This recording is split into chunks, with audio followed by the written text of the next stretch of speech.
Assalamualaikum warahmatullahi wabarakatuh.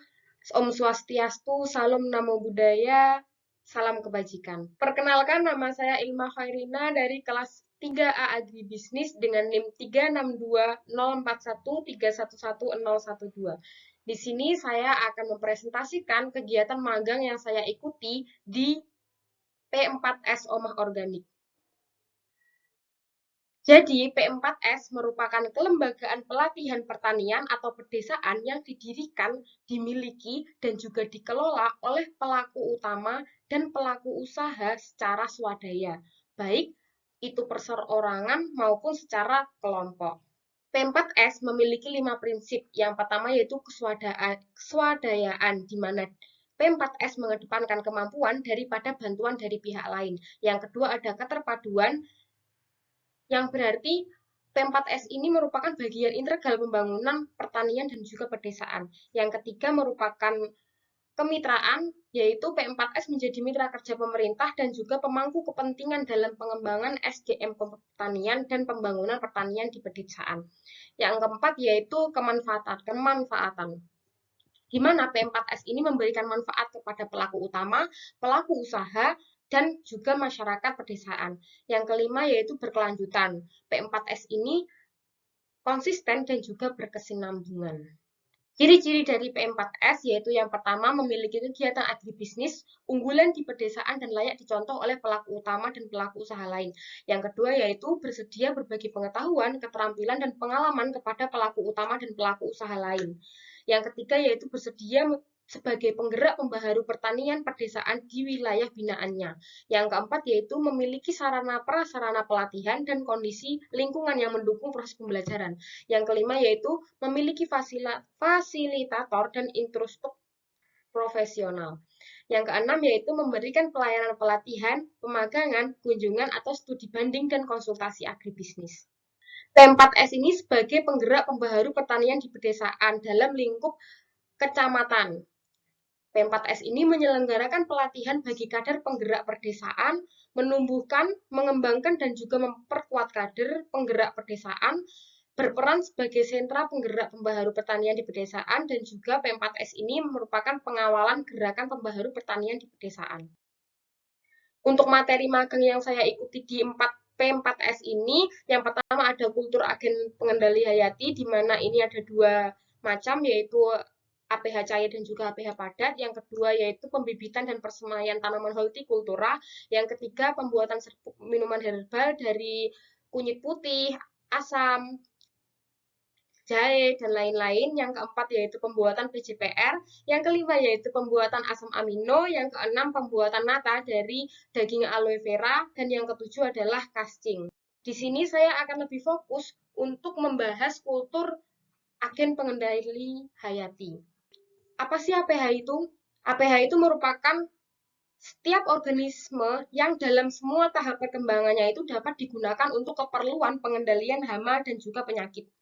APH ini merupakan sistem pengendalian serangga hama dengan cara biologi, yaitu dengan memanfaatkan musuh-musuh alami sebagai agen pengendali biologi terhadap hama itu tersendiri. Agen hayati itu dapat berupa predator, parasitoid, patogen sederhana, maupun agen antagonis. Sebagai predator, yaitu agen hayatinya merupakan binatang yang memburu dan memakan atau menghisap cairan tubuh mangsanya, seperti misalnya laba-laba ataupun kumbang kubah. Yang kedua yaitu patogen serangga, yaitu mikroorganisme yang menyebabkan infeksi dan menimbulkan penyakit terhadap OPT. Misalnya dari golongan jamur ada Beauveria bassiana dan juga Metarhizium. Dan dari bakteri ada Serratia marcescens atau biasa kita sebut bakteri merah dan juga Paenibacillus. Yang ketiga yaitu parasitoid, yaitu serangga yang hidup sebagai parasit pada atau di dalam serangga lainnya.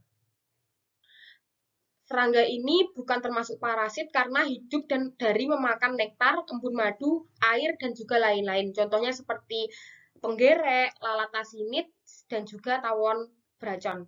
Yang keempat yaitu ada agen antagonis, yaitu mikroorganisme yang mengintervensi ataupun menghambat pertumbuhan patogen penyebab penyakit pada tumbuhan. Seperti misalnya dari golongan jamur itu ada Trichoderma sp dan juga dari bakteri ada Pseudomonas. Di sini saya akan membahas bakteri terlebih dahulu. Untuk di P4S Omah Organik ini, bakteri yang dikembangkan yaitu Paenibacillus polymixa. Bakteri Paenibacillus ini bersifat antagonis dan dapat mengendalikan beberapa jenis penyakit tanaman, seperti misalnya penyakit BLB pada tanaman padi, menanggulangi layu pada sayuran, layu bakteri pada tanaman palawija, hawar daun jingga pada tanaman padi, bercak daun pada tanaman jagung, akar gada pada tanaman kubis, serta layu bakteri pada tanaman pisang. Di P4S Omah Organik ini juga mengembangkan jamur. Jamur yang dikembangkan yaitu Trichoderma, Beauveria bassiana, dan juga Metarhizium anisopliae. Trichoderma ini yaitu jamur penghuni tanah yang dapat diisolasi dari perakara tanaman di samping sebagai organisme pengurai. Dapat juga berfungsi sebagai agen hayati dan stimulator pertumbuhan tanaman. Trichoderma ini memperbaiki sifat fisika, kimia, dan juga biologis tanah. Yang kedua yaitu Beauveria bassiana, di mana Beauveria bassiana ini bersifat saprofit dan dapat menimbulkan penyakit pada serangga.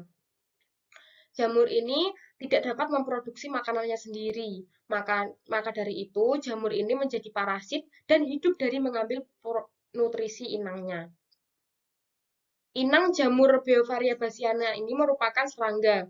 Hampir semua serangga bisa terinfeksi olehnya, sehingga dapat mengurangi populasi serangga di sawah.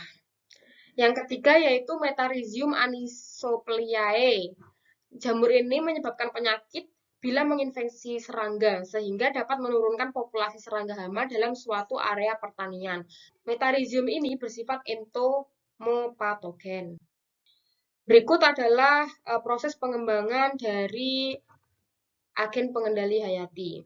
Untuk alat dan bahannya yaitu terdiri dari galon air, dandang, kompor gas, bak air, corong dan penyaring, gayung air, pisau, botol air kemasan, selang, aerator, larutan PK, dan juga filter.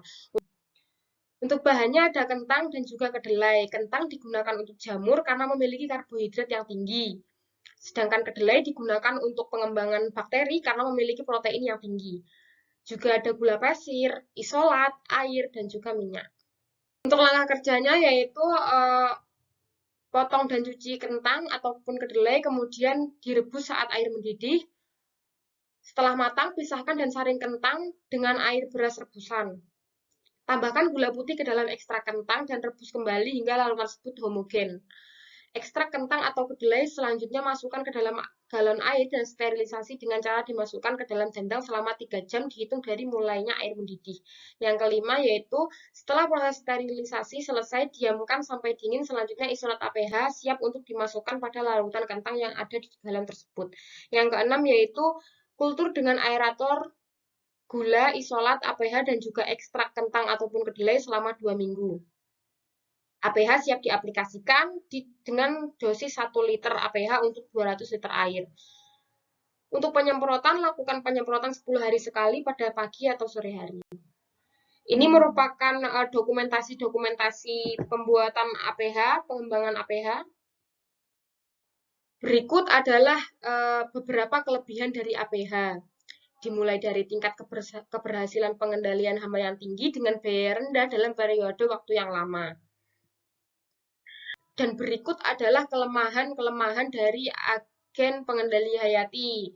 Biasanya petani itu kurang sabar dalam menunggu hasil dan menganggap kalau APH ini kurang efektif untuk lahannya, sehingga APH ini jarang digunakan oleh petani yang sudah terlanjur pakai kimia dari awal. Baik, itu tadi merupakan pengembangan agen pengendali hayati di P4S Omah Organik. Terima kasih, jika ada salahnya saya mohon maaf. Wassalamualaikum warahmatullahi wabarakatuh.